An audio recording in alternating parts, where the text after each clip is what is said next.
Welcome to the show. My guest today is running to represent one of the most diverse and dynamic areas in Calgary, Ward 9. From Inglewood to Forest Lawn, this ward is no stranger to change. Please welcome Harrison Clark. Hey, good evening. Thanks for coming. Thank you. Can you tell us a little bit about yourself and your journey to this point? Yeah. So my name's Harrison Clark. I am running for City Councilor in Ward 9. I'm currently a small business owner in Inglewood, and I've been sort of in the neighborhood there for about 8 years.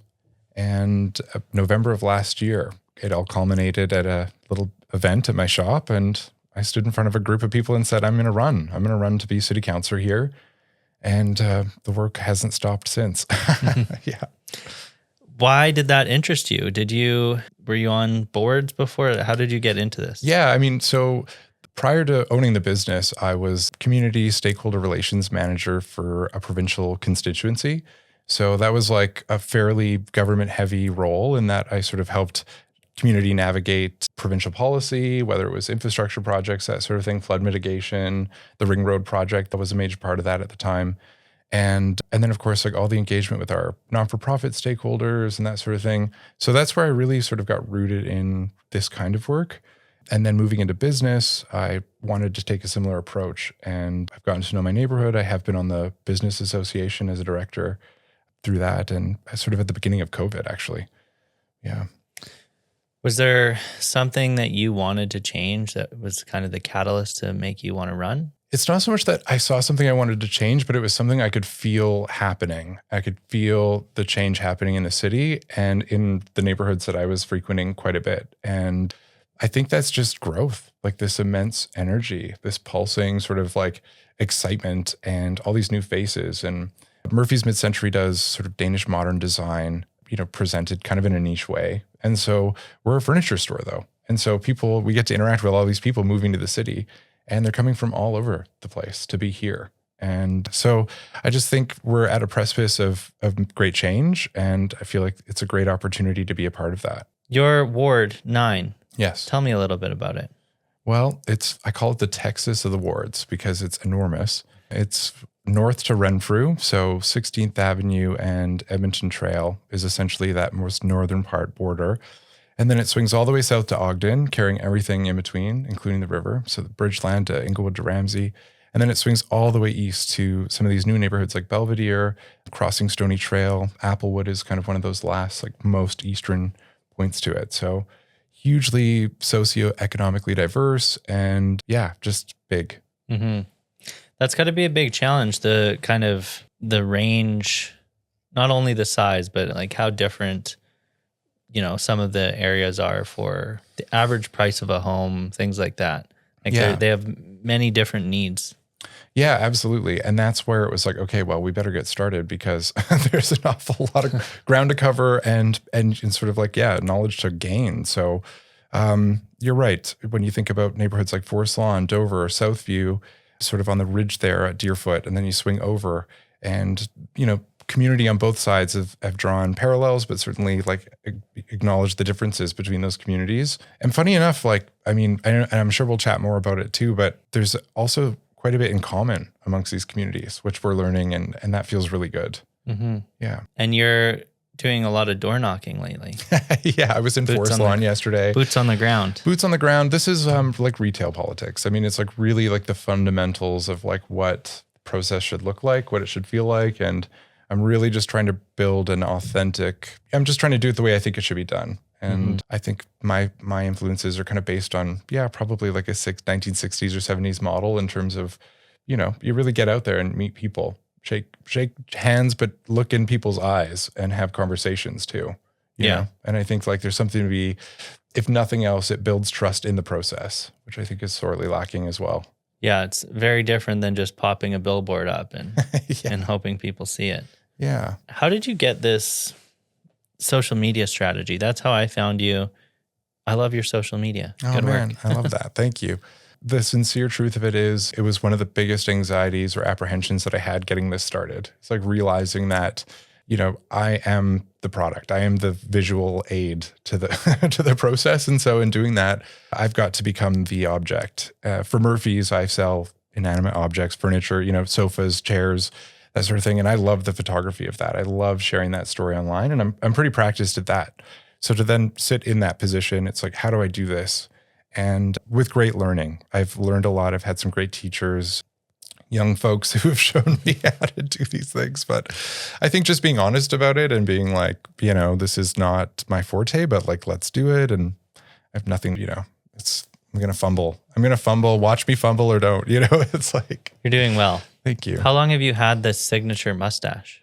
Okay, I really appreciate this too. I had a beard. I used to grow beards in the winter, and we decided that and I was like, it got too hot in the summer. So this was supposed to be a segue. This was the segue piece.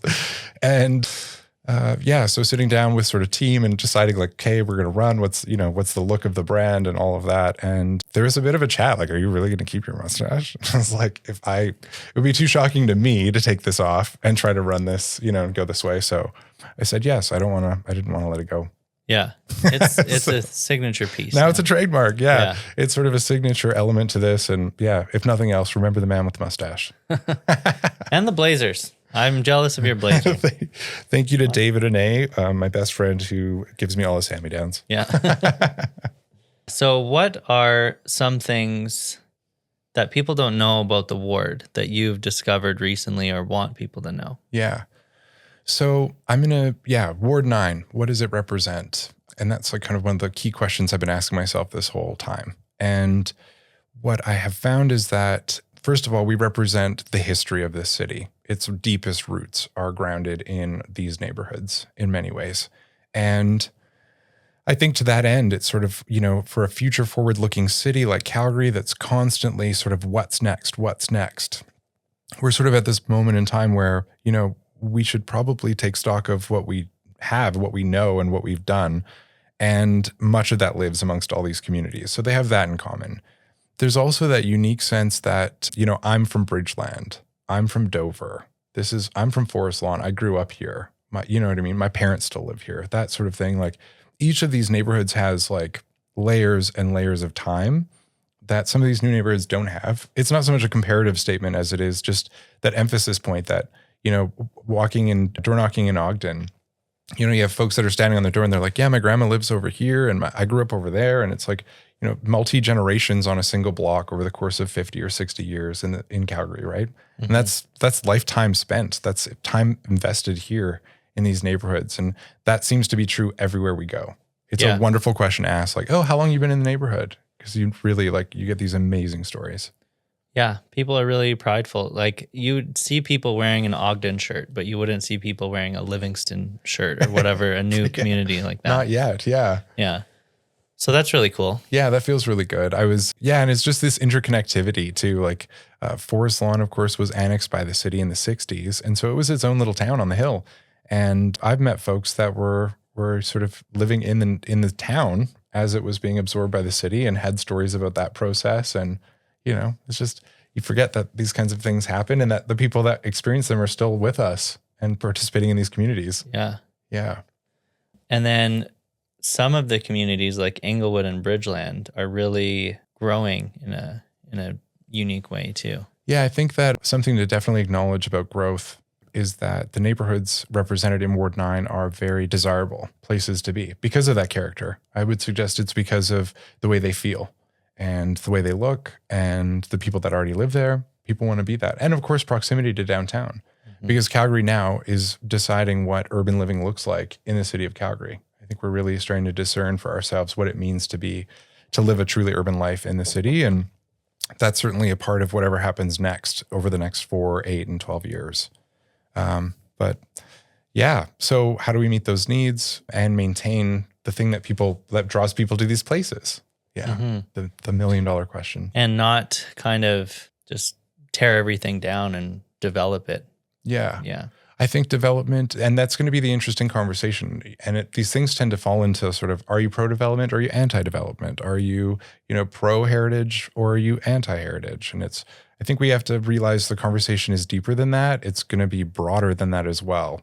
We have to grow to meet demand. That's just reality. these neighborhoods all have seen eras of development and change, you know? I mean, you can easily point to many multifamily living situations in any of these neighborhoods from the 70s, 80s, 90s, you know? So we've been here. So this one's happening fast, and very, very full. Like there's many more people coming, but I think that we can do it. It's just, let's make sure that we shore ourselves up so we're prepared and take enough time that you don't cancel out the culture. Mm-hmm. Yeah. Kind of like what they did at the King Eddie. They just kind of built on top of it and around it, you know? Yeah. And what an adventure. And I think like I'm too young for the King Eddie, but I certainly have heard amazing stories about it. And I heard that it was a favorite spot of Ralph Klein's. Mm-hmm. And I've also heard that it was like one of the only places in the city that, you know, you'd have people roll up in limousines, 80s, and you would see, and bikers would roll up and everyone would drink and have a good time together. Yeah. Think like, what a cool Calgary story, right? Like you can see like an 80s Calgary moment at the King Eddie, and you can now go there and enjoy it as it is today. And there is something to be said about that. There's an inherent value in that. Yeah. Yeah. So what goes into running? How long does the process take? Tell me a little bit about it. Yeah. So that's always up to the candidate and what they want to do. So I can really speak to like what we decided. Launching a year out felt like a very authentic thing to do. It was sort of like, here's one of the largest wards and it's socioeconomically diverse. It's got great history. There's a lot to figure out. So let's get started. And I was able to sort of begin that process in November. And then it's sort of like, so what don't I know? What do I think I know about these places? What do I, then you find out what you don't know, and then you work to figure that out and make community connection. And every neighborhood in this city has volunteer community efforts at play, people investing themselves with their spare time in their neighborhoods. That's 100%. And so getting to know those people and their roles in these neighborhoods, what they're up to, what they're striving for. And so it's a lot of like networking is kind of a cheesy word, but it's a lot of communication, connection, and network, and just feet on the ground. I find like I like tangible. So it's like I had to get kind of into it. Really, what does it feel like to be on the door? What do people have to say? What does it feel like to be at community events? Mm-hmm. That sort of thing. Did you get any advice from people in other wards or people that have ran before? That's a great question. I have some people on my team that have been counselors before, or they've participated in politics in big ways. And so there's always like that, it's nice to have that guidance, but I think each experience is slightly different. So far in this process, we're just sort of like head first, what happens next, not really without a lot of, how would I describe that? Like, I'm not being told sort of, what to expect next sort of thing. When is the election? October 20th. It's October 20th. And I think that's a Monday. And it's going to be a big day because the city will be looking for a mayor. It'll be looking for councilors. It's going to be electing school board trustees. And it's a big shift, year 2025. That is a big day. There's a lot of sitting councilors that will not be running again. And so I think, I'm not quite sure, but I think this is one of the largest turnovers for council that we've seen in a very long time. I feel like a lot more people are going to be interested in voting on this level this time for some reason. I hope so. I think that watching the way the federal piece rolled out, I think people are just engaged. It's like, there seems to be a lot happening and happening fast. And so people are kind of aware. And I'll tell you that on the door, I mean, people are like, oh, when's the election? But they're certainly engaged enough to ask me follow-up questions and, okay, well, what are you running on? What's your story? And, and so they want to hear that now. They've wanted to hear that in January and February and March. No one's really waiting. Yeah. Yeah. I've never heard until recently people actually talking about like by-elections and lower level elections. People talk about the federal election and then don't really care normally about the rest. Yeah. But I think a lot of people are more interested now. I feel like Calgary is like writing its story. I think like even what you're doing here right now is like a fabulous part of like writing that next chapter of like how the city looks and feels and who's a part of it and how we engage with it. And I think that people are excited and want to be a part of writing it. Yeah. Thanks. I'm going to use that as a reel to promote my show. Cool. I couldn't have said it better. Yeah. Has anything caught you off guard about this process? Yeah, I love this question. I wouldn't say that. I think probably that connectivity and that how each one of these neighborhoods, like there's consistencies amongst them, like they all want to feel like they all want to feel seen. They want their stories to be told. They want them to be included in the process. It's like for all the diversity I was expecting, to find that sort of commonality and that feeling was very exciting. Yeah. How are you reaching people that don't normally vote? In person. I find like the best course of action is to connect with people directly. And I would say where I'm meeting most of those people who honestly say like, oh, this isn't really my thing, it's usually on their door. And they're like, well, I don't vote in this kind of stuff. I only vote federally, or like you said. Yeah. And so you just try to explain to them like why I think what they're doing, like what I'm doing is important, and why I think this coming election is important. And, I mean, you don't want to tell somebody they have to do anything, but to make people feel included, like there's value in your voice here. Yeah. So what do you say to them? To like, I acknowledge the, that sense of alienation. You're sort of like, you feel let down. Lots of people feel let down by this kind of stuff. The veneers on our politicians sometimes are so thin that you can see right through them. And it's like, and to that end, I think, so it's just trying to soothe that and say, listen, like, people come forward with good intentions and I really intend to do this work. So if you can help me do it, that'd be great. And you can do that by, telling me what you think, how you feel, what you need, truly. I mean, at least, and, but you just try to inspire, I guess, that idea that, your voice does matter. Why don't people vote? They don't vote because they don't think it matters. They don't think their voice particularly matters. Is there anything that you've heard from door knocking that you didn't think was going to be part of what you wanted to do, but you've kind of listened to the voices? Yeah. Sometimes these like the federal issues and the provincial issues sort of bleed down into the municipal stuff. So people get up in arms about, sort of what I would describe as like social hot topics, right? It's like, oh, like bike lanes, climate change, stuff like that, where it's like, I would say, sometimes people get aggressive about things like that because they have an overarching point of view that, doesn't really apply to the action steps, but it just to the feeling, right? It's like, I don't agree with this. I don't like it. I don't, and they leave it there. There's not much else to be said about it. And so, but you just sort of take that in. And I would say that's the biggest thing that hasn't really aligned with like, how do I turn this into an action step, is like sometimes some of those overarching, things that you would hear bickered about in the media at a federal level. Yeah. Yeah. What things, I guess, are you running on? What do you tell them at the door? So yeah, affordability, safety, and a fair share of investment for Ward 9. These three pieces have been sort of the mainstay elements of what we've been sharing. And they're quite broad, but we did that intentionally because I thought I want you to feel, I didn't want to create something so narrow that people didn't see themselves in it. I think we all have a relationship with affordability. We all have a relationship with safety. And that fair share of investment piece is kind of like the statement element of it that says, this is Calgary's oldest tax base. We have needs that are not entirely being met.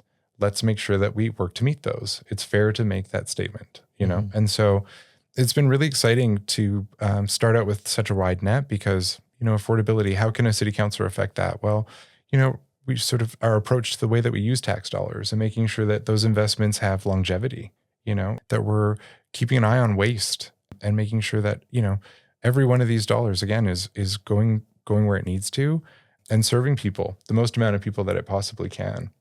I think when it comes to affordable housing and things like that as well, there are opportunities that we're exploring through our policy document to engage with that. And regardless, I mean, I think anybody at any level of government or stepping into roles of leadership should be looking at affordability as a mainstay piece to any action they take, because it's important to everybody. It doesn't matter your economic, like your income or what. I mean, it matters like how that money is doled out and how it's invested. So safety, it's very dynamic also. You think about our transit riders and their sense of safety as they just try to go about their lives, go to work, come home, go to the grocery store.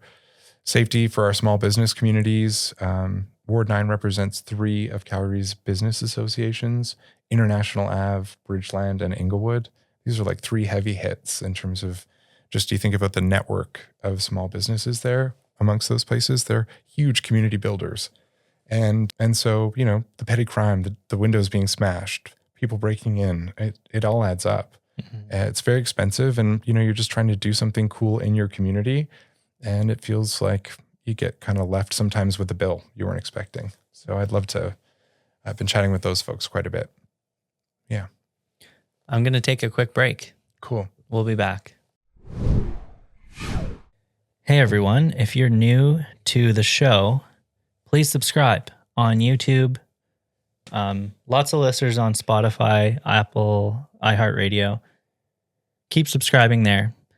Share it with someone. If you think it's a cool concept, share it with your friends. We want to keep it going. So yeah, thanks so much. Stay tuned for more Deets. And we're back. So I was asking you over break if people think when you answer the door, you're leaning in one direction or another, and then they're mad at you for no reason and try to kind of put you in a box. Yeah. Let's talk about that. Yeah, the box. It's true. Yeah, sometimes that does happen, right? They want to sort of get a sense of what kind of conversation they're about to have. They're trying to frame it before it even begins. Mm-hmm. And so, yeah, where do you lean? And it's sort of trying to come back at that and say, well, listen, I'm running as an independent candidate. I have like a very diverse life experience that's provided like ample insight into, a variety of points of view.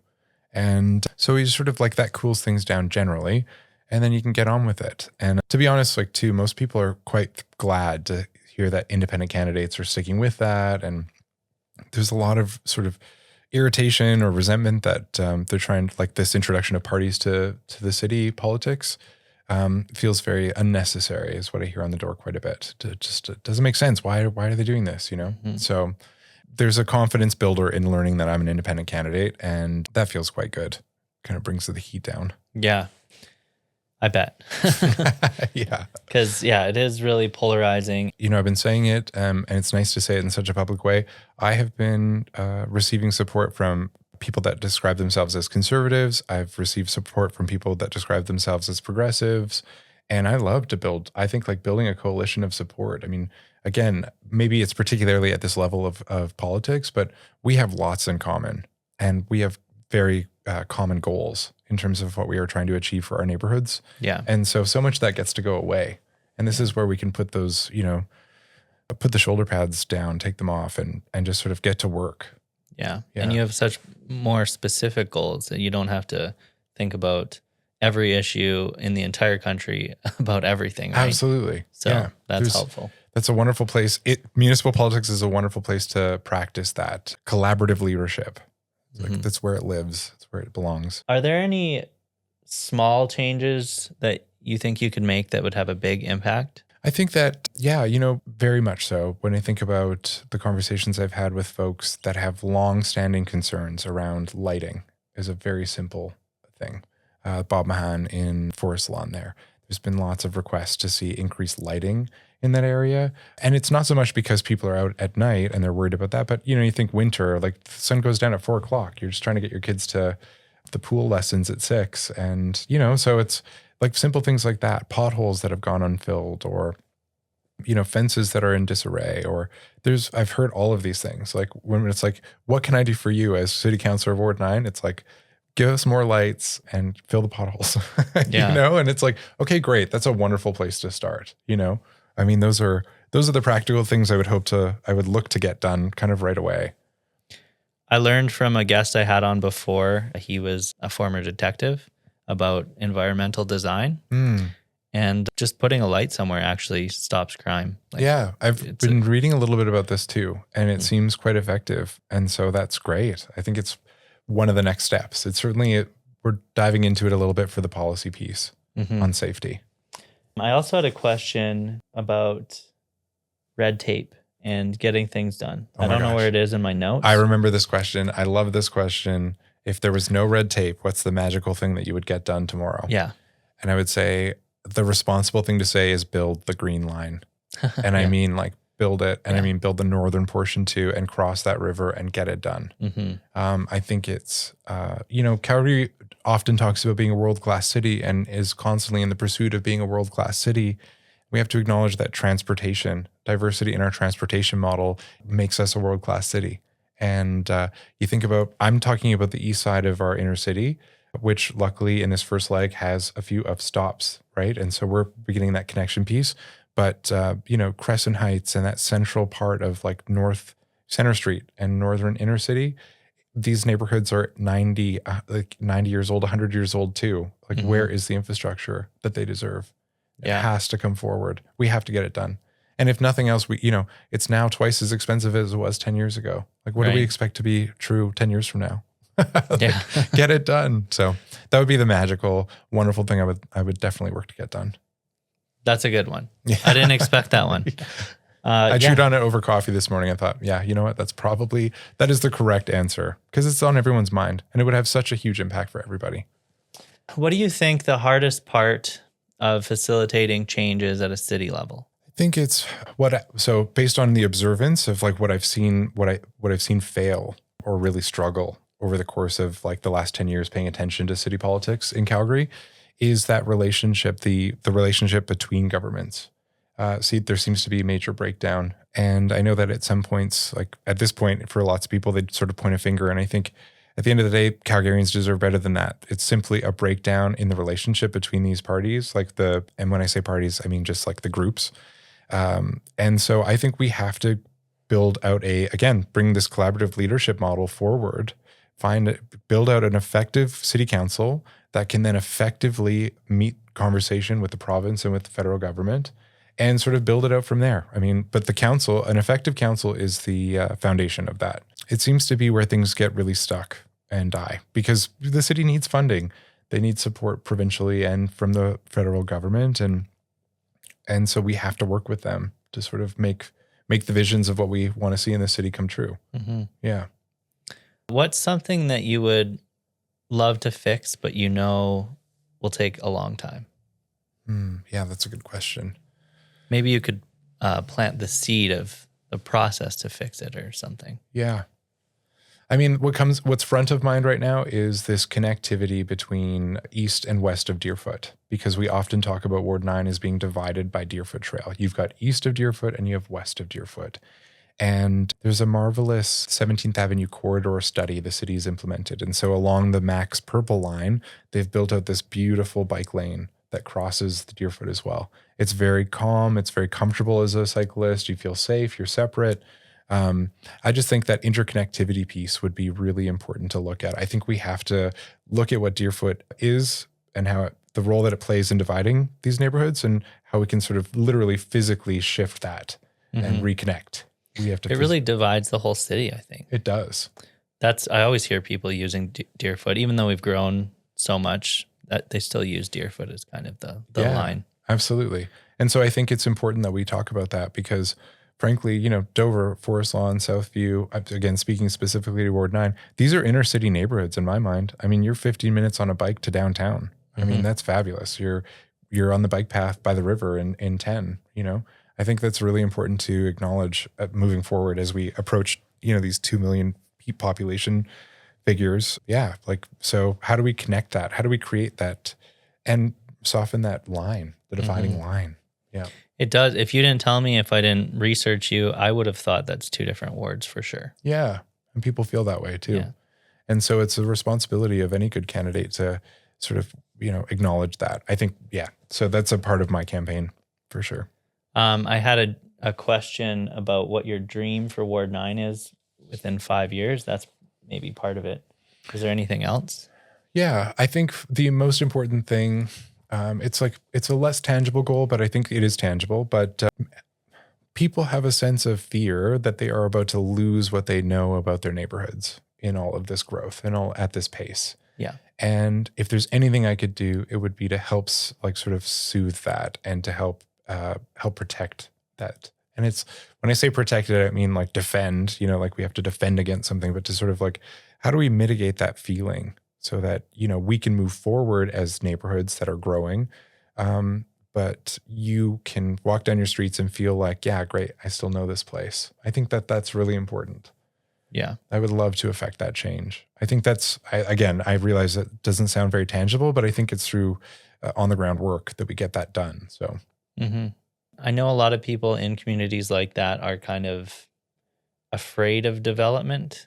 What are some pros to it?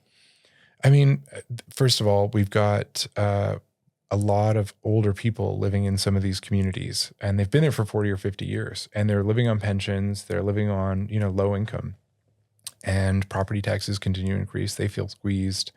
And so what would be wonderful is to acknowledge what's called like sort of gentle density as an embellishment to the overall density growth that we're seeing, which is laneway homes and sort of multi-generational living and this piece, so that people can, come home or find new spaces here, and folks can stay because, young professionals are trying to get in. We need to find them the square footage to do that and be a part of it.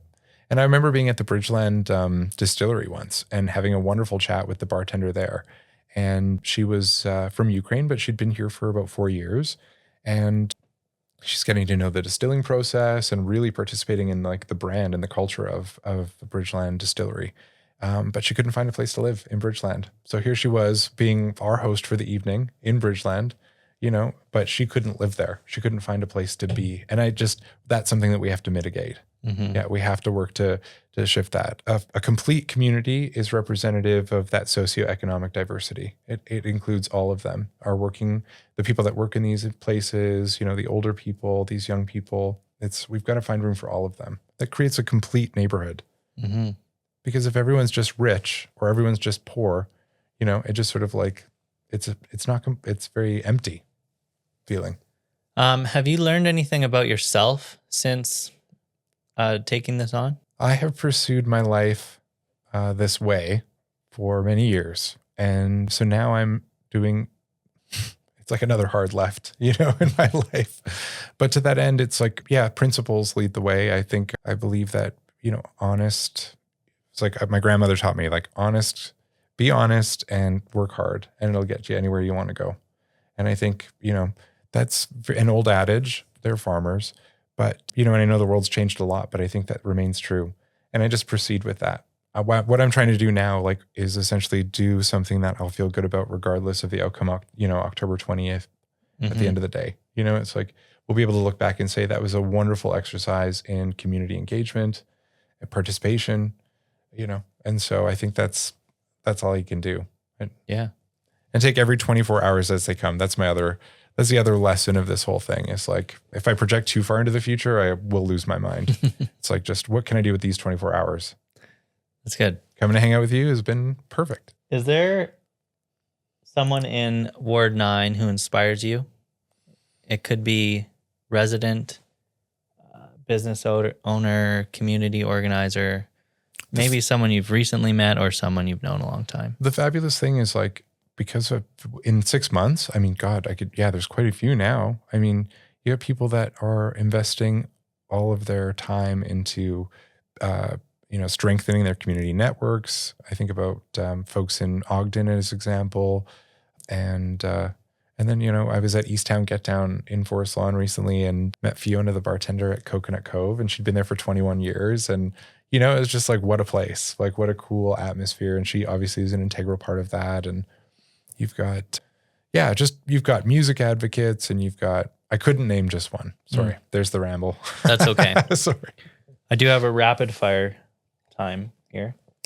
Pew, pew. A couple of your favorites.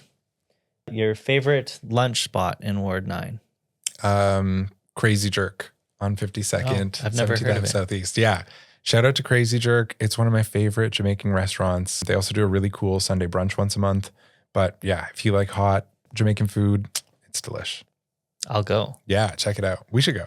Okay, I'll go with you. Yeah. I love spicy food, and it affects me, though. Yeah. It hurts my insides.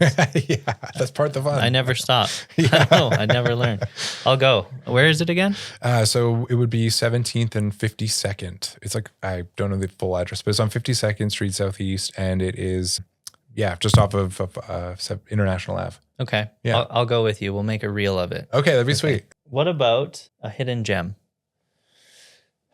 A hidden gem of like a place, like a restaurant, do you think? Or like more just like even a view? Could be. Whatever. Just a hidden gem that you want more people to know about. I'm going to do a terrible job of explaining this because I actually don't remember the intersections. But in Ramsay, as you sort of on the other side of the Stampede grounds, you sort of come down to this brand new, beautiful outdoor space. It's a great park. but you get this enormous view of the city from which I've never seen before. And it used to be, yeah. Anyway, there's a wonderful view in Ramsay that you'll have to find. Yeah. Sorry. It's good. I guess I'm not trying to keep it a secret, but. They're going to be mad that you let it out there. And now all the Instagram photographers are going to be there. Yeah, I'll be there too. What do you hope people remember after talking to you, other than the mustache? The mustache, that'll be a game changer for the fall for sure. But I just want people to, I don't know, at least take some comfort in the fact that there is somebody out there just genuinely just trying to do this, just trying to bring us all together, bring as many of us together as we can, encourage us to put down some of these weapons, put down some of this tense energy. Let's get together. Let's get this done. I hope that I can inspire that feeling when I meet people. Where can people follow you?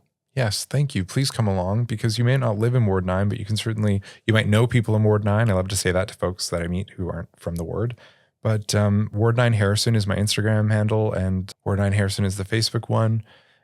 It's Harrison Clark, ward9.ca is the website. You'll find out a bit more about me. I dive into my family history a little bit, and blogging there a little bit about the different things, that come up along the way. And so. What kind of stuff have you blogged about that we didn't talk about today? What have we blogged about? I've talked about, what have I talked about? I talked about the Inglewood pool and our need for inner city recreation facilities.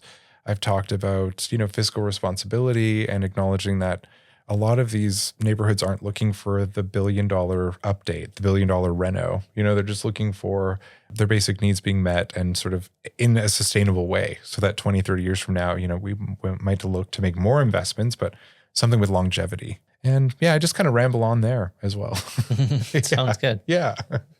Definitely good for people in the area though too. Well, I thought, something about doing a blog was that, you can kind of get to a sense of the mindset, or at least what kinds of thoughts are being had. And then from there, it's like, if you think I'm missing something or want to add to it, be in touch. I think this is a conversation about community so everyone's invited. Did you see the question that I sent you about in another life, I'd be ... Yeah. Did you think about that one? I didn't touch it at all, but that one's a deep one. In another life, what would I be doing? You know what this comes to mind right away, and it's a bit of a Ward 9 special because CP Rail comes through Ward 9 quite a bit. I think that train conductors are the coolest, and you see those giant engines come rolling through and just But you imagine them being out in the mountains and on a snowy, and you're sort of pushing snow out of it just seems like quite the lifestyle. I hear it is hard work and they're long days. You kind of look like an old-timey train conductor. I do it. Yeah. Yeah. I would honestly, I would have gladly have pursued that. That would have been wonderful. It never came up. It was never on my mind until I've gotten older. It probably doesn't come up for a lot of people. It's pretty unique. Do you have anything else you want to talk about? No, I'm not particularly. This has been really inspiring, and I'm just excited. I'm excited by the idea that your listeners get to have this conversation with us and listen to it. And I hope it engages us all to come forward. I think we can do this I think we can get the work done, and it doesn't have to be as ugly or as much of a fight as sometimes we're led to believe. I think if we just get to it, we can do these things. Thanks for coming on the show. Yeah, I really appreciate it. Yeah. I just take these off and the episode ends immediately. Okay. Magic of editing.